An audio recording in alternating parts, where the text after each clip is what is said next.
Good morning, it's Jeffrey Christian of CPM Group. It's just past 11 on April 4th, the Monday. On April 6th, this Wednesday, we will be launching our 2022 Gold Yearbook. And I wanted to talk about that a little bit. There will be a free online briefing that morning in New York time that anybody can plug into online. I'll give you the URL for registering for it at the end of this presentation. So I'll talk a little bit about where the gold prices have been and a little bit about what's going on with the Gold Yearbook. The Yearbook is something that actually is descended from a series of gold reports that started in the late 60s, early 70s. And a brief history of gold market research was that in the mid 1960s, the Anglo-American group, the Norco, Charter Consolidated, Anglo-American, Anglo Gold, we're looking at a gold market that was rapidly changing. We had floating prices for gold in Europe. You had gold ownership opened up in Europe. It was clear that we were going to a point where you'd have floating gold prices in the United States and gold ownership in the United States at some point. And Harry Oppenheimer, who was running the entire Anglo-American / De Beers network of companies, put together a group of analysts who said, look, can Anglo Gold do for gold what De Beers does for diamonds, which is to be the buyer and seller of last resort? And the answer is because central banks are moving away from a fixed gold market and the gold market's opening up. And the answer as to whether or not Anglo Gold could do that for gold lay in the answer to the question, how much gold is out there and who owns it? Because with diamonds, there were diamonds spread throughout jewelry, and there were people who had stashes of diamonds, and the Soviet government at the time had a stockpile of diamonds. But De Beers was able to be the buyer and seller of diamonds and maintain price dominance by virtue of the fact that it had a large chest of money and a large chest of diamonds, and it could buy and sell diamonds depending on what was happening with the prices and what was happening with supply and demand of diamonds. Anglo Gold Charter Consolidated actually put together this team of analysts, and they looked at it and they came back and they said, okay, there's like, I can't remember how much gold was out there, but central banks owned about 1.3 billion ounces, and investors, private investors, owned about 340 million ounces, they estimated at the time, and it was spread all over the world. The biggest chunk was probably in private investor hands in India, but France had a lot of investment demand, as did Switzerland, Germany, UK, and the United States. And they looked at it and said, okay, this gold is dispersed all over the place. We really cannot manage the price the way we do manage diamond prices. So gold price is going to have to be freed to float when governments free it. And we will live waiting gold prices. So you're all, thank you for your work, and you're fired. Now, they didn't exactly fire them all. Some of them stayed and became senior executives in the Anglo-American group over the ensuing decades. But there was a group of experts who had studied the gold market for several years in South Africa, well, around the world. One was based in London, one was based in Geneva, one was based in Washington, working with central bank stuff. Madhusudan Daga was working in India. There were people all over the world who had contributed to this and had become a team of experts on the gold market, at least in their regions, if not on a global basis. And a combination of two companies, Consolidated Goldfields and J. Aron, picked up those guys and actually ladies, because there were several key people in there, and hired them as consultants. And they kind of shared the same consultants, Konstantin Michaelopoulos, other people, Madhusudan Daga, and Consolidated Goldfields and J. Aron went forward and started producing gold yearbooks. Silver was also in the purview of J. Aron. So J. Aron had a annual gold review and outlook, an annual gold statistics and analysis, and an annual silver review and outlook. This was late 60s, early 70s. And they had a research department that supported that did fundamental research, because these are secretive markets. You have mine production data that comes out because there are regulatory requirements for publicly traded companies to disclose information about themselves. Plus, the mining companies had an economic interest in disclosing information because they wanted investors to invest in their companies. But secondary recovery from scrap, secret. Fabrication demand in jewelry, electronics, and other applications, secret. Investment demand, secret. At the time, central banks were very secretive about their gold, and they only really opened up after 1999 and became more transparent in terms of their gold operations. But that's another story. I'm giving you the history of gold research because it started with that Anglo-American group. It went to the J. Aaron and Consolidated Goldfields groups, and we swapped spit on gold. And actually, Louise Duboulay, who was running their gold research operation, among other things, was actually helpful to me when I took over the J. Aaron research operation in 1980. I was looking at silver, and I said, there's some real problems with the silver data. And she gave me some very good advice. We also, when I came in, there was no price, there was no information on secondary recovery. So the collective wisdom of this group of analysts that did gold supply and demand estimates on a global basis was that we had negative jewelry demand in 1979, 1980. What do you mean negative demand? Well, more gold was refined from scrap jewelry than was used in making new jewelry. So we started a project and we added secondary recovery to our statistical position around 1982, 1983. Those reports, J. Aaron Gold Review and Outlook, became the Goldman Sachs Commodity Market Perspectives, became the CPM Group Gold Surveys, and then we changed the name to Gold Yearbooks in 2005. So this is a report that, from a CPM Group perspective, has been produced annually or quarterly, actually, until 2001 by CPM Group for 36 years. But the heritage actually goes back to the late 60s, early 70s when J. Aaron started its research department. We will be coming out with this report on Wednesday, a couple hundred pages of very explicit details on supply, demand, price, futures operations around the world, inventories, and other aspects. You're welcome to buy the report. It's $160, comes as a PDF, so you get it immediately. The last page says if you want to print this book, take the PDF down to your local copy shop, and here are the printing and perfect binding specs. You can plug into the yearbook. So one of the things that we'll be talking about, obviously, is gold prices. And one of the things that's so funny is people keep saying, why are the gold prices so low? We actually had a record annual average gold price last year. It was about $1,799.32. So it was 67 cents shy of $2,800, $1,800. A record annual average gold price. But on an intraday basis, the gold price had peaked in August 6th of 2020 at $2,040 and had come down, and it was trading most of last year between 1780 and 1840, 1860. If you look at 2020, the first half of the year, prices were below $1,600. They only started to rise above $1,600 in the beginning of July. They shot up from there to the peak in early August. The COMEX August contract rule had a lot to do with that, as did some factors going on with the economic lockdown and the recession and the pandemic that were going on at that time.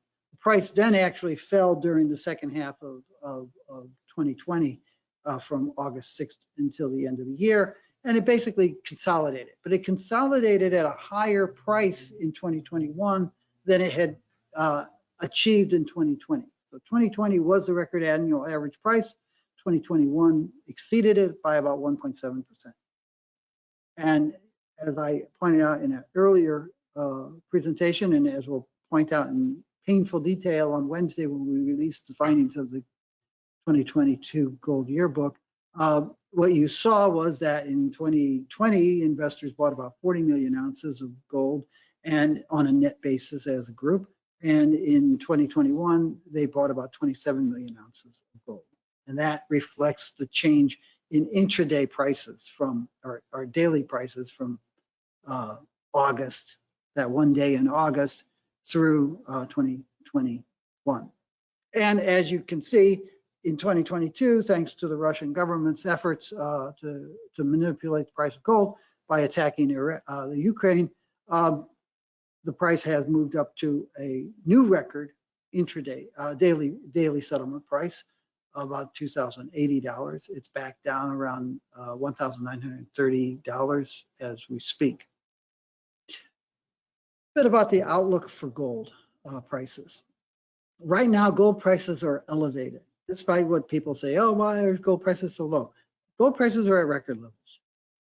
And going forward over the next 9 months, not so much the second quarter, we think gold prices will stay high. But in the second half of this year, I think there are several factors that could lead gold prices to come back off. We're saying that we think it could trade between 1780 and 1880 in the second half of this year. For one thing, by that time, you should have either a resolution, probably a stalemate, demilitarized or not a militarized zone in eastern Ukraine. You'll have some sort of resolution or some clarity about what the resolution is going to be of the Russian invasion of Ukraine. And there'll be part of that war premium will come off. Not all of it, but part of it will come off. In addition to that, you will be measuring inflation in 2022 as a percentage change from 2021, when prices were already high. So the inflation rate, which is the percentage change in price levels 2021 to 2022, probably will be much lower in the second half of this year, as reported, than it was in the first half than it was in 2021. So you'll have some decompression of the price premium that's been put on there because of inflation concerns. Meanwhile, interest rates will have been rising. Hard to say how fast they'll rise because I think the Russian invasion of Ukraine has changed the dynamics and the metrics in the global monetary system. But interest rates will be rising, inflation rates will be declining, there'll be some clarity on a resolution of the Russian invasion of Ukraine, and other risk factors may come off. And that could lead that gold price to come back down into that 1780, 1880 range again. Other risks will still exist. Some of them will have gotten worse. There'll be a US midterm elections, which are going to be really nasty. There may be indictments related to the former government of the United States. And then there are a whole range of issues in terms of global politics, global economics. So that's what our view is for the second half of this year.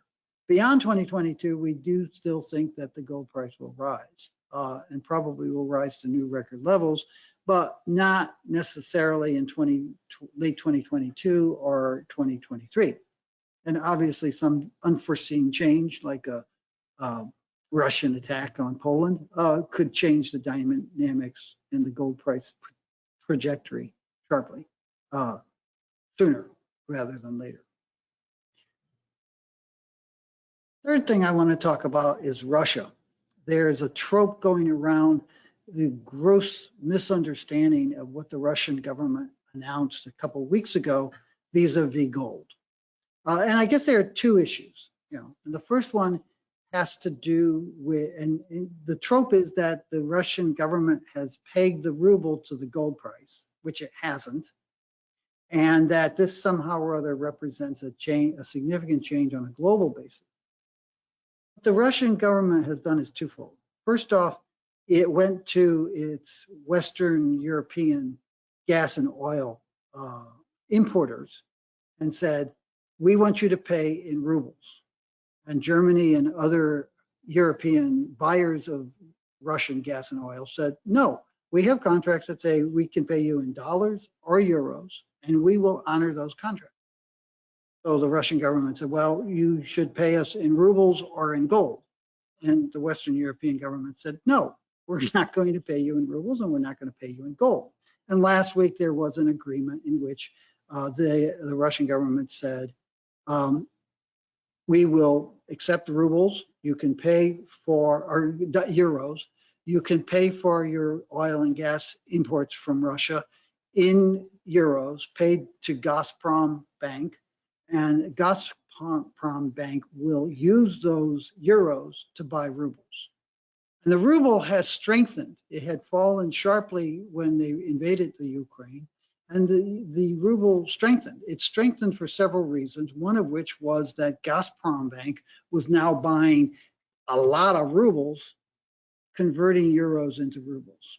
And there were other issues. They reopened the Moscow Stock Exchange, and they prohibited trading by the Western investors that own 80%, I believe it is, of the Moscow private Russian public companies. 80% of the shares are owned by North American, Western European, and other foreign owners, investors. And when they reopened the Moscow Stock Exchange, they didn't allow any trading there by people who own 80% of the shares. They also didn't allow any shorting of shares by Russian entities.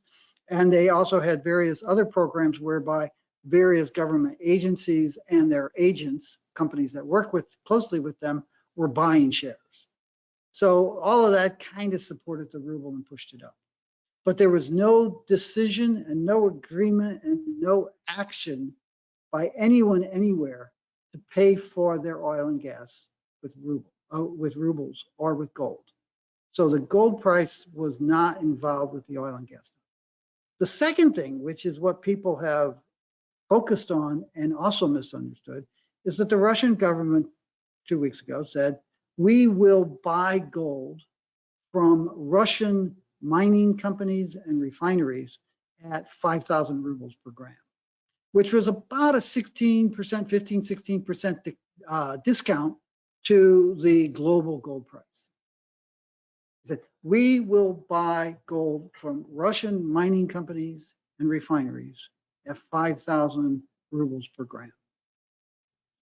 People are pegging the ruble to gold.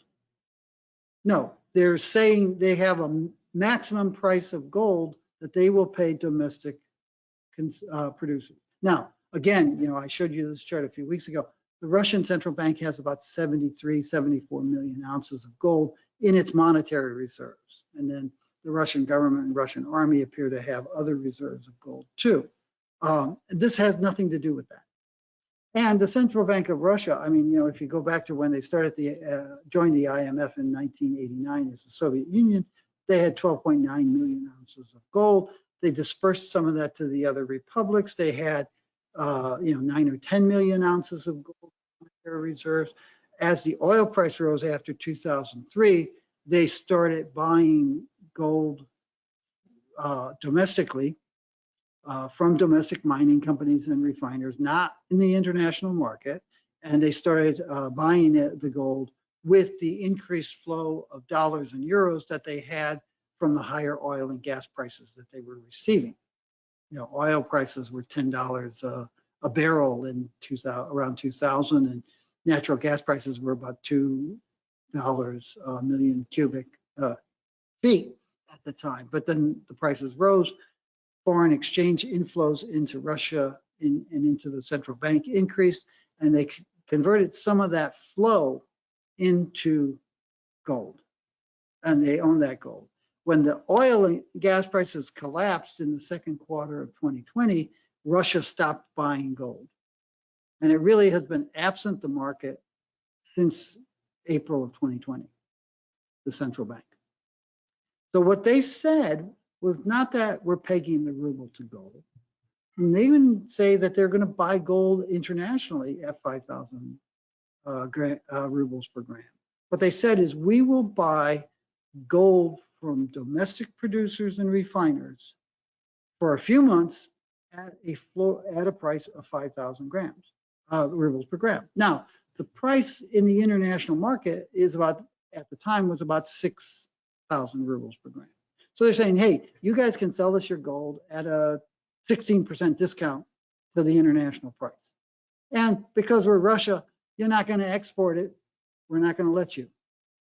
So what happens when that happens in a commodity, and you've seen this in aluminum, you've seen it in steel, you've seen it in sugar, you've seen it in gold in various countries. When a government says, we're going to buy your commodity at a set price that is at a discount to what you could get elsewhere, gold doesn't get sold. The sugar doesn't get sold. It gets stockpiled. Some of it gets smuggled out. And this has been true around the world. So the government of Russia has not pegged the ruble to gold. It has not returned to a gold standard. It has said to Russian gold producers and refiners, you have to, if you're going to sell your gold, you have to sell it to us at a deep discount to the world price. Far, far, far world from a dollar, a gold pegged ruble. And yet you hear this over and over again that the ruble has been pegged to gold, and it's the beginning of the return to gold as the basis of the global monetary system. No, it's not. We can talk more about that on Wednesday. At the briefing, we will have an open question and answer period after we run through the conclusions and highlights of the report. And we hope to see you there and hope to see you beyond. I will tell you that, we did a very interesting interview with Kitco last week, which was posted, I think, Friday night. And we've done a very interesting podcast interview with Adrian Pocobelli of the Northern Miner, which will be posted, I assume, on their website Tuesday. And that one focused mostly on how physical gold is moved around, how central banks handle their gold. I talk about the US Treasury's gold management policies some, and then we also get into the Russian gold policies and, anecdotal information that has been picked up as to how much gold might be owned by the Russian government that isn't reported and included in monetary reserves. So a lot of good information flowing out of CPM Group over the last 2 business days and the next 2 business days. Talk to you Wednesday, talk to you Friday. Have a good week.